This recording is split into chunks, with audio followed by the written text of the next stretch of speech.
বিগত সময় হয়েছে। আমরা 69-এর গণ অভ্যুত্থানের ইতিহাস আমরা পড়েছি, আপনারা পড়েছি। 90-এর গণ অভ্যুত্থানের ইতিহাস আমরা পড়েছি, কিন্তু বাংলাদেশের জন্য 24-এর যে জুলাই বিপ্লবটা, এর সাথে আর কোন ঘটনাকে কখনো তুলনা করার সুযোগ হয় না। এত রক্ত, এত মানুষের জীবন, এত বঙ্গত্ব বরণ করার মধ্যে দিয়ে একটা স্বাধীন দেশে আবার দ্বিতীয়বার স্বাধীনতার কথা আমাদেরকে বলতে হবে। আমরা দেখেছি জুলাইয়ের সে বিপ্লবের পরে 1 বছরে বাংলাদেশটাকে আমরা যেরকম দেখতে চেয়েছিলাম আমাদের সংস্কার কার্যক্রমে, এখনো তার আশাব্যঞ্জক কোনো কিছু আমরা দেখতে পাচ্ছি না। আমরা এখন লক্ষ্য করি যখনই ভালো কিছু প্রস্তাব আসে, কোন একটা শক্তি, কোন একটা দল, কোন একটা পক্ষ তারা সেটিকে পালন করার চেষ্টা করছে। আমাদের এই জুলাই বিপ্লব আমাদের রাষ্ট্র সংস্কারের বিপ্লব।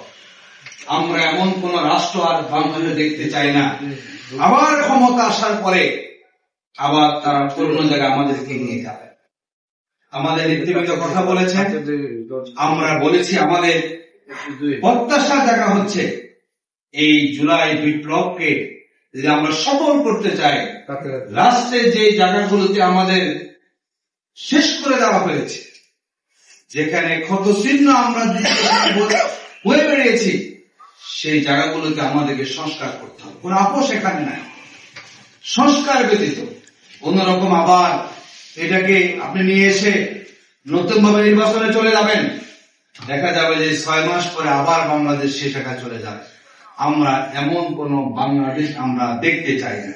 আমাদের প্রত্যাশা হচ্ছে আমরা যারা গণহত্যা চালিয়েছিল, যারা হেলিকপ্টার দিয়ে ঠান্ডা মাথায়, ইতিমধ্যে আপনারা শুনেছেন না, পুলিশের তৎকালীন আইজিপি বলেছে কোথায় থেকে রাষ্ট্রের একজন প্রধান ব্যক্তি যখন তার দেশের নাগরিকদেরকে ঠান্ডা মাথায় গুলি চালিয়ে হত্যা করার নির্দেশ দিতে পারেন, সে গণহত্যাকারীদের বিচার হওয়া ব্যতীত বাংলাদেশ কখনো সামনের দিকে এগোতে পারবে না। আমরা বলবো, আমরা এই হত্যাকাণ্ডে গণহত্যাকারীদের দৃশ্যমান বিচার হতে হবে। 1 বছর পেরিয়ে গেছে, সব জীবন্ত প্রমাণ রয়েছে, তাহলে কেন সময় ক্ষেপণ করে আবার নির্বাচনে তড়িঘড়ি করে তাদেরকে আবার পুনরায় বাংলাদেশের পলিটিক্যাল ময়দানে অ্যাক্সেস দেওয়ার কোন সুযোগ তৈরি হচ্ছে কিনা, সেটা কিন্তু আজকে আমাদেরকে ভাবনা তৈরি করছে। সুতরাং নির্বাচনের আগে গণহত্যাকারীদের দৃষ্টান্তমূলক শাস্তি দেওয়া ছাড়া বাংলাদেশের নির্বাচনের পরিবেশকেও আমরা কিন্তু সেখানে নিরবিচ্ছিন্ন এবং সেখানে সুষ্ঠু ইলেকশনের পরিবেশ সেখানে আমরা পাব। আমরা দেখলাম সেই 5ই আগস্টের পরবর্তী সময়ে 15 বছর যারা দখলবাজি করেছেন, যারা জনগণকে শোষণ করেছেন, যারা নিপীড়ন করেছেন, এখনো দেশে কোন পলিটিক্যাল গভর্নমেন্ট আসেনি। ইন্টারিম গভর্নমেন্ট এসেছেন। আমরা দেখতে পাচ্ছি এখনো সারা দেশের মানুষ সে জুলুমের মধ্যে বন্দী হয়ে আছে।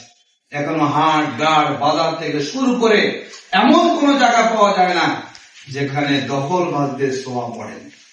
আমাদের প্রত্যাশা হচ্ছে বাংলাদেশের রাজনীতি এমন ভাবে সংস্কার হওয়া প্রয়োজন যাতে করে পলিটিক্যাল আইডেন্টিটি নিয়ে কেউ কোনো বাধা দখল করতে না। যিনি দখলবাজ থাকবেন, সাদাবাজ থাকবেন, তার কোন পলিটিক্যাল পোর্টফোলিও থাকতে পারে না। যদি সেরকম রাজনীতি বাংলাদেশে আসে, আমরা একটা সুন্দর রাজনীতি